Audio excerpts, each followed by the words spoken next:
Hi Venu భగవాన్ గారు, hi Ramya. ఎలా ఉన్నారు? I'm super. ఎస్, మీరు రాసిన సెయింట్ ఇనియస్ బుక్లో ఒక లైన్ ఉంది. Actually mind your own business అని ఉంది. అసలు దీని మీనింగ్ ఏ ఉద్దేశంతో ఇది రాశారు? ఇది చిన్నప్పటి నుంచి ఎవరైనా మైండ్ యువర్ ఓన్ బిజినెస్ అంటే తిట్టు అనుకున్నామండి. ఎస్, కానీ అది మనము జీవితంలో డబ్బులు సంపాదించడానికి 4 దారులు ఉంటాయి. Employee, self employed, business owner, investor. Okay. మన సిచ్యువేషన్ బట్టి, సందర్భాన్ని బట్టి 4 ఒకటి ఎంచుకుంటాం. ఒక ఎంప్లాయీ ఉంటాడు. ఎంప్లాయీ ఒక 20 సంవత్సరాలు 20 సంవత్సరాల్లో చదువుకుంటాడు. ఇవాళ రేపు అయితే కొంతమంది విదేశాలు పంపించి కూడా కొన్ని కోట్లు ఖర్చు పెట్టి ఇన్వెస్ట్ చేస్తారు. ఇక్కడ మనం జాబ్ సర్చింగ్ అంటాం, అక్కడ అమెరికాలో మార్కెటింగ్ అంటారు. జాబ్ సెర్చింగ్ కూడా మార్కెటింగ్ అంటారు. సో వాళ్ళు అప్లై చేసుకుని ఇంటర్వ్యూ అటెండ్ అవ్వడానికి మార్కెటింగ్ అంటారు. అంటే అర్థం ఏంటి? మీరు ఒక కంపెనీలో R&D చేసి ఇన్వెస్ట్ చేశారు, ఒక ప్రోడక్ట్లో ఇన్వెస్ట్ చేశారు, దట్ ఈస్ యూ. సో మిమ్మల్ని మీరు మార్కెట్ చేసుకోవాలి కనుక మీ టాలెంట్ని వాళ్ళు చూసి వాళ్ళకి సూటబుల్ అయ్యి వాళ్ళ ప్రాబ్లమ్ మీరు సాల్వ్ చేస్తుంటే మిమ్మల్ని ఇది శాలరీ అని మీ ఎక్స్పెక్టేషన్ అడుగుతారు, వాళ్ళు ఆఫరింగ్ చెప్తారు. ఒక్కొక్కసారి అడిగిన దానికంటే వాళ్ళు ఎక్కువ ఇస్తారు. సో నెగోషియేషన్ చేస్తారు, మీతో కాంట్రాక్ట్ పెట్టుకుంటారు. ఒకవేళ నచ్చకపోతే notice period from both the sides పెట్టుకుంటారు. It is 100% business agreement. అందుకని ప్రపంచంలో ఎంప్లాయీస్ అంటే ఎవరు ఉండరండి, అందరూ బిజినెస్ పర్సన్స్. మోడ్స్ వేరు. సో ఆ కంపెనీలో మీరు జాబ్ చేసినప్పుడు మీ టాలెంట్ కనుక పెరిగితే కెరీర్ అనొచ్చు. మీరు learning and earning 2 life time ఉంటే మీరు అందులో గ్రో అవుతారు. సో ఒక 10 రెట్లు మీ టాలెంట్ పెరిగి మీ శాలరీ పెంచలేదు, వేరే చోట అప్లై చేస్తారు, వాళ్ళు ఒక 2 times శాలరీ ఇస్తున్నారు అనుకోండి, వెళ్ళిపోరా? ఖచ్చితంగా. అంటే మీ యొక్క ప్రొడక్ట్ సర్వీసెస్ ఎక్కడ ఎక్కువ డబ్బులు వస్తే అక్కడికి అమ్ముకుంటున్నారా లేదా? మరి ఇది ఎవరి బిజినెస్? మీరు అది కంపెనీ జాబ్ ఇచ్చిందని మీరు సెంటిమెంటు, లేదా జాబ్ తీసిందని ఏడుపు, ఇదంతా ఏ రకమైన మైండ్ సెట్? అందుకని మనకి బ్రిటిష్ వాళ్ళు నేర్పిపోయింది ఏంటంటే జాబ్ అంటే నౌకరు, నౌకరు అంటే స్లేవ్ అన్నట్టుగా మైండ్ సెట్ వచ్చేసింది. ఇది ఇండస్ట్రియల్ ఎరాజల్లో జాబ్ సృష్టించబడింది. అంతకుముందు జాబ్లు ఎక్కడున్నాయమ్మా? 300 సంవత్సరాల క్రితం జాబ్లు ఎక్కడున్నాయి? మనకి ఎంటర్ప్రినర్స్, సెల్ఫ్ ఎంప్లాయిడ్ ఇద్దరే ఉండేవారు. ఒక అగ్రిప్రినర్ అంటారు. ఈవేళ 10 ఎకరాల రైతు ఉందా అనుకోండి, భుజం మీద కండ వేసుకుని వెళ్ళి ఆ పనులు ఈ పనులు చేయించేవాడు అతను. ఈవేళ అగ్రిప్రినర్ అని మనం చెప్తున్నాం. మరి అదంతా కూడా వ్యాపారమే కదమ్మా. సో సెల్ఫ్ ఎంప్లాయిడ్ పని ఏదన్నా ఉంటే ఆ పనికి డబ్బులు ఇచ్చేవారు. సో ఈ కంపెనీస్ వచ్చాక మంత్లీ కాంట్రాక్ట్ మీద పని ఇవ్వడం. సో ఎందుకంటే ఈ సెల్ఫ్ ఎంప్లాయిడ్కి కానీ బిజినెస్ మ్యాన్కి కానీ రెగ్యులర్గా డబ్బులు రావు కనుక ఇది నెల వచ్చేది బాగుందని అలా అలవాటైంది అనమాట. ప్రపంచంలో 3 అడిక్షన్లో ఏంటంటే, మొదటి అడిక్షన్ డ్రగ్స్ అంటారు, రెండో అడిక్షన్ గ్యాంబ్లింగ్ అంటారు, జోదం, మూడో అడిక్షన్ మంత్లీ శాలరీ అంటారు. దీనికి అలవాటు పడి చాలా స్మార్ట్ పీపుల్ అందరూ కూడా ఎంప్లాయీస్ అయిపోయారు. కానీ ఎంప్లాయీస్ అయిపోయిన తర్వాత ఎంప్లాయీ మైండ్ సెట్ వల్ల ఆర్గనైజేషన్లో పాలిటిక్స్ మొదలైంది. అదే ఎంప్లాయీస్ కనుక ఆంటర్ప్రినర్ మైండ్ సెట్ ఉందనుకోండి, వాళ్ళని ఇంట్రాప్రినర్స్ అంటారు. ఇంట్రాప్రినర్స్. ఇప్పుడు మీకు సత్యానాథల్ గారు, సుందర పిచ్చే గారు, ఇట్లా వీళ్ళందరూ కూడా ఎంప్లాయీసే, but mind set business owner mind set.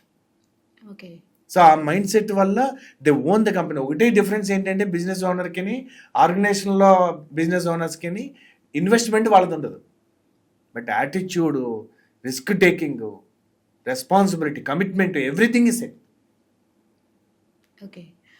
ఇప్పుడు ఎంప్లాయీస్ విషయం చూసుకున్నా కానీ మీరు అన్నట్టు అసలు ఎంప్లాయీస్ అనేవాళ్ళు ఒకప్పుడు లేరంటున్నారు.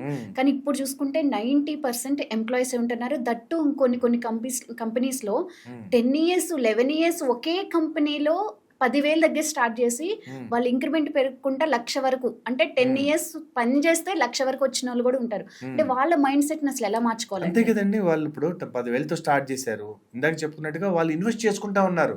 అంటే 20 ఏళ్ళ నుంచి ఏదైతే పని చేశారో, వాళ్ళు 20 ఏళ్ళ నుంచి ఏదైతే నేర్చుకున్నారో, ఇంజనీరింగ్ చేసో 25 ఏళ్ళ వరకు వాళ్ళకి ఉద్యోగం వచ్చిందో, దానివల్ల నేర్చుకున్న దానికంటే ఒక కంపెనీలో జాయిన్ అయ్యి 3 ఏళ్ళు పని చేస్తే నేర్చుకున్నది ఎక్కువ ఉంటుంది. అందుకని ఫస్ట్ బాండ్ ఎందుకు రాసుకుంటారు? 2 years, first 6 months 1 year company మీ మీద ఇన్వెస్ట్ చేసి నేర్పిస్తుంది, మీకు డబ్బులు ఇస్తుంది, లెర్నింగ్ ఉంది, ఎర్నింగ్ ఉంది. యాక్చువల్గా మీ వల్ల అవుట్పుట్ ఏం లేదు కంపెనీకి స్టార్టింగ్ స్టేజ్లో. అంటే 6 నెలలు మీకు పని నేర్పించారు, మీరు సంవత్సరం పని చేస్తే 6 నెలలు మీరు ఉపయోగపడినట్టు. అంటే మీరు నెల కింద జీతం ఇచ్చినట్టు కాదు, మొత్తం సంవత్సరం జీతం 6 నెలలకే డివైడ్ చేయాలి. మీరు 6 నెలలు చేసి మానేశారనుకోండి, కొత్త వాళ్ళకి నేర్పించారు, వాళ్ళ వల్ల కంపెనీకి ఉపయోగం లేదు, అంటే కంపెనీ డబ్బులు వేస్ట్ అయిపోయినాయి. అందుకే బాండ్ రాస్తారు కొత్తగా వచ్చిన వాళ్ళు. ఎక్స్పీరియన్స్ ఎందుకు అడుగుతారు? బికాజ్ నువ్వు ఆల్రెడీ డే 1 నుంచి మీరు ఉపయోగపడతారు, కంపెనీకి ప్రొడక్టివ్గా ఉపయోగపడతారు. మీ మీద పెట్టిన డబ్బు తిరిగి వాళ్ళకి రిటర్న్ వస్తుంది ఓకే కదమ్మా. అందుకని ఎంప్లాయీ అన్నది ఒక 10,000 నుంచి ₹1,00,000 వచ్చారంటే వాళ్ళు కంటిన్యూస్గా నేర్చుకుంటున్నారని అర్థం. ఓకే. అంటే ఎందుకు అట్లా స్టక్ ఆన్ అయిపోతున్నారు ఒకే కంపెనీలో? కంఫర్ట్ జోన్ అమ్మా.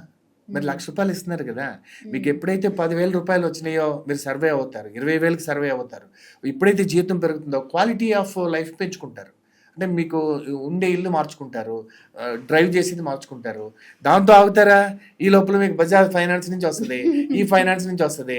సో ఈ లోపల పెళ్ళి అయింది అనుకోండి, సో ఇల్లు కొందాం అనుకుంటారు, కారు కొందాం అనుకుంటారు. సో ఈఎంఐలో ఇరుక్కుంటారు. అందుకని జీవితంలో EMI లేకపోయినా పర్వాలేదు కానీ ఈఎంఐలే కూడకూడదు అంటారు. ఎస్. కానీ ఇంక్రిమెంట్స్ చూసుకున్నా కానీ బయట ప్రైవేట్ కంపెనీస్ గురించి చూసుకుంటే సంవత్సరానికి 500-600, ₹1,000 ఇలా పెంచుతూ ఉంటారు. అయినా కానీ ఆ మైండ్ సెట్ మార్చుకొని బయటకు వచ్చి ఏదైనా బిజినెస్ చేద్దాం. ఏం చెప్పానమ్మా, slave mind set. Kings mind set వేరు, స్లేవ్ మైండ్ సెట్ వేరు. నాకు ఇంక్రిమెంట్ వస్తుందేమో అని ఎదురు చూడడం ఏ మైండ్ సెట్, అసలు తీసుకోవడం అనేది ఏ మైండ్ సెట్ చెప్పు. అసలు కంపెనీస్ ఏమైనా ఫేవర్ చేస్తాయా? మీరేమన్నా కంపెనీకి ఫేవర్ చేస్తారా? మీరు లేకపోయినా కంపెనీ ఆగదు, కంపెనీ జాబ్ తీసేసిన మీ లైఫ్ ఆగదు అనుకున్నప్పుడు కింగ్స్ మైండ్ సెట్. కానీ నేను ఇంత చేసాను అనుకుని నాకు ఎదురు చూసి అది డిసప్పాయింట్ అయిపోతారు చూడండి, అది ఏం మైండ్ సెట్? కింగ్స్ మైండ్ సెట్టా? తీసుకునే మైండ్ సెట్టా? మనకి గవర్నమెంట్ అంత అలవాటు చేసింది కదా, స్కీమ్లు ఇచ్చి తీసుకునే మైండ్ సెట్ అలవాటు చేసింది. కింగ్ మైండ్ సెట్ ఏది మనకి సొసైటీలో?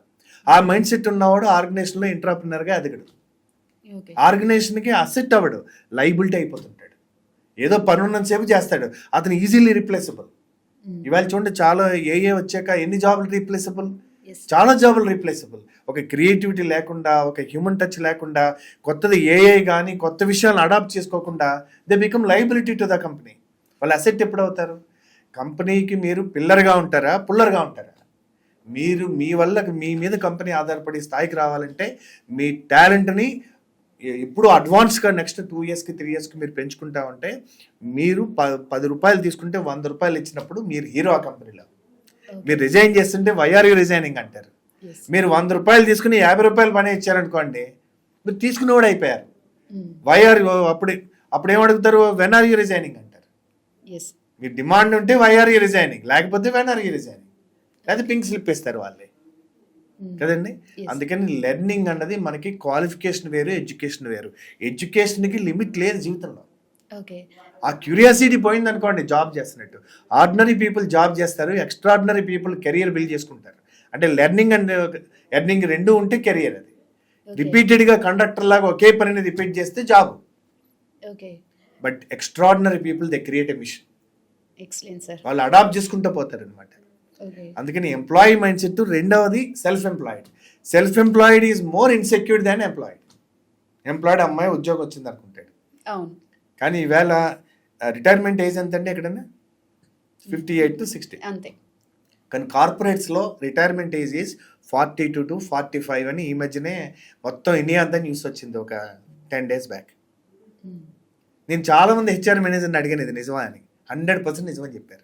45 yearsకే రిటైర్. ఎందుకంటే పే రోల్ కొలెస్ట్రాల్ అంటారు ఇటు వాళ్ళని. అంటే ఎవరు ఎక్కువ జీతం వస్తుంది, ఎక్కువ జీతం ఇస్తున్నాం, ఏజ్ ఎంత వచ్చింది, వాళ్ళకి తెలియకుండానే ఒక బాస్ యాటిట్యూడ్ వచ్చేస్తుంది, సీనియర్ యాటిట్యూడ్ వచ్చేస్తుంది. వాళ్ళకి అప్పటికే పిల్లలు వస్తారు, ఎక్కువ టైం ఇంతకు ముందులో ఇవ్వలేరు. అదే ఆయనకి ఇచ్చే జీతానికి 4 కొత్తలు వచ్చేస్తారు. ఒక 6 నెలలు ఆయనకి ఏం చేస్తే మొత్తం మ్యాక్సిమం అలవాటు అయిపోతుంది. ప్లస్ కొత్తది టెక్నాలజీస్ కానీ ఏదన్నా అడాప్ట్ చేసుకోగలిగింది వాళ్ళకి ఇంకా బ్యాచులర్స్ ఉంటారు. వీళ్ళు అడాప్ట్ చేసుకున్నట్టుగా సీనియర్స్ అడాప్ట్ చేసుకోలేరు. ఎవరు బెటర్ చెప్పండి? మరి ఇంతకాలానికి కంపెనీ చేశాను, ఏమీ లాయల్టీ ఉండదమ్మా. ఈవేళ మ్యారేజెస్లో లాయల్టీ లేదు, రిలేషన్షిప్లో లాయల్టీ లేదు. ఎక్కడ ఉంది చెప్పండి అది? అందుకని కంపెనీలు కూడా బిజినెస్ చేస్తున్నాయి, మీరు బిజినెస్ చేస్తున్నారు. సెంటిమెంటల్కి వెళ్ళిన వాళ్ళందరికీ మెంటల్ మాత్రమే మిగులుతుంది. ఇప్పుడు ఎంప్లాయీకి ఉన్న లాయాలిటీ బాస్కి ఉండదంటారా? అవన్నీ కూడా పర్సనల్ అమ్మా. బిజినెస్ సెంటిమెంట్స్ మీద, ఎమోషన్స్ మీద నడవదు. బిజినెస్ ఆ బిజినెస్కి ఏది ప్రాఫిట్ వస్తుంది, ఎందుకంటే దానికి ఇన్వెస్టర్స్ ఉంటారు, అది సస్టైన్ అవ్వాలి, దాని ప్రకారం చూస్తారు. కొంతమంది కొన్ని జాబ్స్కి అది కూడా ఉంటుంది, బట్ ఆ కంపెనీ మునిగిపోయేంతగా అది పెట్టుకోరు. అది కంపెనీకి అల్టిమేట్గా బోర్డు ఉంటుందమ్మా. ఆ బోర్డు డెసిషన్ తీసుకుంటుంది. కంపెనీ యొక్క భవిష్యత్తును దృష్టిలో పెట్టుకుని మనం సస్టైన్ అవ్వాలి, గ్రో అవ్వాలంటే ఏం చేయాలి, అది ఆలోచిస్తారు వాళ్ళు. అందుకని they mind their own business. You must mind your own business. Okay sir. కదండి, ఎస్. ఎందుకంటే మిమ్మల్ని హైర్ చేశారు, మీరు ట్యాక్సీ వెనకాల ఫర్ హైర్ అని ఉంటుంది. అంటే ఏంటి, అద్దెకి ఇవ్వబడును. మరి వీఆర్ హైరింగ్ అంటాడు, అంటే ట్యాక్సీకి ఒక ఎంప్లాయీకి తేడా ఉంది చెప్పండి నాకు. మిమ్మల్ని హైర్ చేసుకోగలిగినప్పుడు ఫైర్ కూడా చేయొచ్చు కదా, ఆప్షన్ వాళ్ళ దగ్గర. అందుకని మీకు నేను ఎంటర్ప్రినర్ మైండ్ సెట్, మరి ఎంటర్ప్రినర్ అంటారు, కొంతమంది ఆంటర్ప్రినర్ అంటారు, అందరికీ అర్థం అవుతుంది కూడా అలా చెప్తున్నాను నేను. ఆంటర్ప్రినర్ మైండ్ సెట్ ఏంటో తెలుసండి. ఆంటర్ప్రినర్ ఒక ఎంప్లాయీ టాలెంటెడ్ ఉన్నాడు, మా దగ్గర రా జాయిన్ అవ్వండి. సెల్ఫ్ ఎంప్లాయిడ్ ఒక ఆర్కిటెక్టో ఒక కన్సల్టెంటో చాలా టాలెంటెడ్ ఉన్నాడు, సో మాతో రండి కలిసి చేద్దాం అంటాడు. ఇన్వెస్టర్ ఉన్నాడు, మా దగ్గర డబ్బులు పెట్టండి సార్ ఎక్కువ పెరుగుతుంది అంటాడు. అందరినీ కలిపిది ఆంటర్ప్రినర్. ఓకే. ఎంప్లాయీ ఇంకొక మంచి టాలెంటెడ్ ఎంప్లాయీ వస్తే కొంచెం ఇన్సెక్యూరిటీ ఫీల్ అవుతారు. సెల్ఫ్ ఎంప్లాయిడ్ అయితే ఇంకొంచెం ఎక్కువ ఇన్సెక్యూరిటీ ఫీల్ అవుతారు. వేరే వాళ్ళని ఎవరన్నా చాలా ఒక స్థాయికి వచ్చి ఇంకా అవసరం లేదని తర్వాత, అదర్వైజ్ ఒక స్పోర్ట్స్ పీపుల్ కానీ, యాక్టర్స్ కానీ, లాయర్స్ కానీ, డాక్టర్స్ కానీ, it's not easy to accept. ఆ మైండ్ సెట్ వస్తే తప్ప. బట్ ఇన్వెస్టరు ఆల్వేస్ ఎవరు ప్రాఫిట్ తీసుకురాగలుగుతున్నాడో అతని మీద ఇన్వెస్ట్ చేస్తాడు. అందుకని ఆంటర్ప్రినర్ కొంచెం సీనియర్ అయితే ఇన్వెస్టర్ అవుతుంటారు. అందుకని ఆంటర్ప్రినర్ ఇస్ ద పర్సన్ అందరినీ ఏకం చేస్తాడు. అల్టిమేట్గా దేశానికి జీడిపి క్రియేట్ చేసి, ట్యాక్స్ పే చేసి, ఎంప్లాయ్మెంట్ ఆపర్చునిటీ క్రియేట్ చేసి, వెల్త్ క్రియేట్ చేసేది ఎవరన్నా ఉందంటే that is business owners and entrepreneurs. Sir అసలు ఇప్పుడు ఏం చేయాలంటారు? మైండ్ యువర్ ఓన్ బిజినెస్ అంటే ఏం చేయాలంటారు? అండ్ నేను ఆ పుస్తకంలోనే ఒక మాట రాశానమ్మా, చాలాసార్లు చెప్పుంటాను కూడా. చెస్ ఆటలో ఏది పవర్ఫుల్, రాజా, మంత్ర, బట్టడా, ఏనుగా, గుర్రవాయిలు చాలా ఉంటాయి కదా. నేను చాలా మందిని అడుగుతాను, కొంతమంది రాజు అంటారు, మీలాంటి వాళ్ళు రాణి అంటారు, కొంతమంది బట్టడా అంటారు. నాకు బాగా అర్థమైంది నా యొక్క ఎక్స్పీరియన్స్లో ఏంటంటే ఏది పవర్ఫుల్ కాదు, ఆడేవాడే పవర్ఫుల్. ఓకే. అందుకని నీ జీవితానికి నువ్వే రెస్పాన్సిబుల్. నీ జీవితం అనే ఆటని నువ్వు ఆడగలిగితే నువ్వు పవర్ఫుల్. నీ జీవితాన్ని వాళ్ళ చేతుల్లో పెట్టి నేను ఎంత కష్టపడ్డానో వాళ్ళు ఇస్తారు, ఇంక్రిమెంట్ ఇస్తారని ఎదురు చూసి వాళ్ళు ఏదైనా జాబ్ మానేస్తే మీరు హర్ట్ అయ్యి మనోభావాలు దెబ్బతిని మీరు స్లేవ్ మైండ్ సెట్లో ఉన్నట్లు లెక్క. మీ అంతరంగ రాజ్యాన్ని జయిస్తేనే మీ ఇన్నర్ కింగ్డమ్కి మీరు కింగు. రాజయోగం అంటే దాని మీనింగ్ ఏంటంటే మీ అంతరంగ రాజ్యాన్ని జయించిన వాడే రాజు. అందుకని మీ ఇన్నర్ కింగ్డమ్ని మీరు కంట్రోల్లో పెట్టుకోవాలి. అందుకని బయట జాబ్ కానీ ఏది చేస్తున్నా ఇట్ ఈస్ యువర్ బిజినెస్ అని అర్థం చేసుకోండి. అందుకని మీకు ప్యాషన్ ఉండాలి, పర్పస్ ఉండాలి, ప్రాఫిట్ ఉండాలి. అది లేకపోతే మీ మీద మీరు ఇన్వెస్ట్ చేసుకోవడం మానేసినట్లు లెక్క. అందుకని ఎప్పటికప్పుడు 5 మోడల్స్ ఉంటాయి, ఇంకో వీడియోలో చెప్తాను. అందుకని మీరు ఎప్పటికప్పుడు మీరు రియాక్ట్ అవ్వకుండా అడాప్ట్ చేసుకుంటూ వెళ్ళాలి. అందుకని ఎప్పుడో చూద్దాంలే, జాబులు ఇప్పుడెప్పుడే ఏం పోతాయి, ఏ వెళ్ళిపోవు. ఏ వల్ల 9 మిలియన్ జాబ్స్ పోతాయంటమ్మా, 11 మిలియన్ జాబులు వస్తాయట. 2 ఉన్నాయి, కానీ అవి ఎవరికి వస్తాయి? రోబోలు చేయలేని పనులు ఉన్న వాళ్ళకి, రోబోలు చేయలేని పనులకి జాబులు వస్తాయి.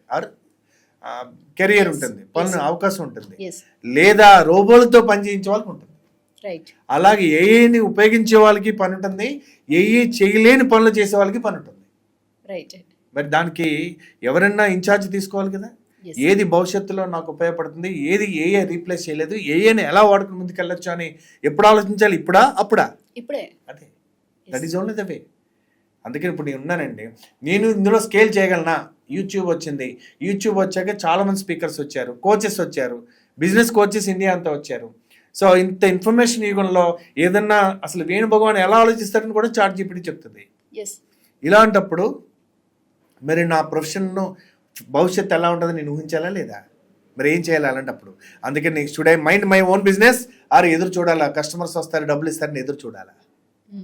అందుకని ఎవరో వస్తారని, ఏదో వచ్చి వస్తారని ఎదురు చూడడమే you are not minding your own business. అందుకని మీరు భవిష్యత్తును ఊహించి 5 ఏళ్ళ తర్వాత భవిష్యత్తు ఎలా ఉంటుంది, దానికి నేను ఎలా సిద్ధం అవ్వాలి, దానికి నేను ఆర్థికంగా, మీరు ఇందాక అన్నారు మీ జీతం ఒక 20,000, ఒక 5 సంవత్సరాల తర్వాత 25,000 అయిందనుకోండి, పెరిగినట్టు అనిపిస్తుంది. కానీ ఇన్ఫ్లేషన్ ఉంటుంది ప్రతి సంవత్సరం కూడా. మీకు ఇన్ఫ్లేషన్ అంటే మీకు స్కూల్ ఫీజులు పెరుగుతాయి, మెడికల్ ఎక్స్పెన్సెస్ పెరుగుతాయి, మీ ఖర్చులు పెరుగుతాయి, మీ FMCG గూడ్స్ పెరుగుతాయి. ఇవన్నీ ఇన్ఫ్లేషన్ గవర్నమెంట్ ప్రకారం 5%, కానీ రియాలిటీలో 15 to 20% ఉంటాయి. స్కూల్ ఫీజులు ఎలా పెరుగుతాయమ్మా? హాస్పిటల్ ఎలా పెరిగినాయి కదండి, రియల్ ఎస్టేట్ ఇల్లు కొనుక్కోవడం ఎలా పెరిగింది? ఇంకొకటి రూపాయి వాల్యూ తరుగుతూ పోతుంటుంది. మీరు సేవింగ్స్ అకౌంట్లో వేస్తారు, మీకు 5% 6% ఇచ్చారనుకోండి, బయట 10% దాని రూపాయి వాల్యూ తగ్గిపోయింది అనుకోండి, మీరు ₹1,00,00,000 పెడితే దాని వాల్యూ తగ్గిపోతూ ఉంది ఎవ్రీ సంవత్సరం. ఈ రోజు ₹1,00,00,000 ఎంత వస్తుందో 10 సంవత్సరాల తర్వాత ₹1,00,00,000 ఎంత వస్తుందా? రాదు కదా, దాని వాల్యూ పడిపోతుంది. అందుకని మీరు ఇన్ఫ్లేషన్ బీట్ చేయాలి. ఓకే. మీరు మీ టాలెంట్ పెంచుకోకపోతే మీకు 10% ఇంక్రీజ్ ఇచ్చినా ఇవి పెరిగినట్లు లెక్క. ఎందుకంటే రూపాయి వాల్యూ కూడా 10% తగ్గిపోయింది. అందుకని మీరు 10 రెట్లు మీరు జీవితంలో పెరగాలంటే మీరు 10 రెట్లు లోపల పెరగాలి. మీ యాటిట్యూడ్, మీ టాలెంట్, మీ స్కిల్స్, మీ నాలెడ్జ్, లేదా కొత్త దానికి అడాప్ట్ చేసుకోవడం. ఒకవేళ ఇందులో ఇంక లేదు, అయిపోయింది ఫీల్డ్, నెక్స్ట్ దానికి అడాప్ట్ చేసుకోవడం. కోర్ టాలెంట్ ఒకటి ఉంటుంది, దీన్ని దేనికన్నా అడాప్ట్ చేసుకోవచ్చు. ఒక బంగారం ఉంది, గాజులు ఉన్నాయి, ఇంకోటి ఉంది, మీకు నచ్చట్లేదు లేదా అది మీకు ఉపయోగపడట్లేదు, ఇరిగిపోయింది, దాన్ని లిక్విడ్ చేసి మళ్ళీ ఏది కావాలంటే దానికి మార్చుకోవచ్చు. అలా ఒరిజినల్ టాలెంట్ ఏదైతే కోర్ ఉందో దాన్ని దేనికన్నా అడాప్ట్ చేసుకోవచ్చు. ఈ ఆర్టిఫిషియల్ ఇంటెలిజెన్స్కి యాంటీడోట్ ఏదన్నా ఉందంటే అది అడాప్టివ్ ఇంటెలిజెన్స్. ఆ ఏఐకి EIA antidote. Excellent sir. Yes, right. Thank you. Thank you sir.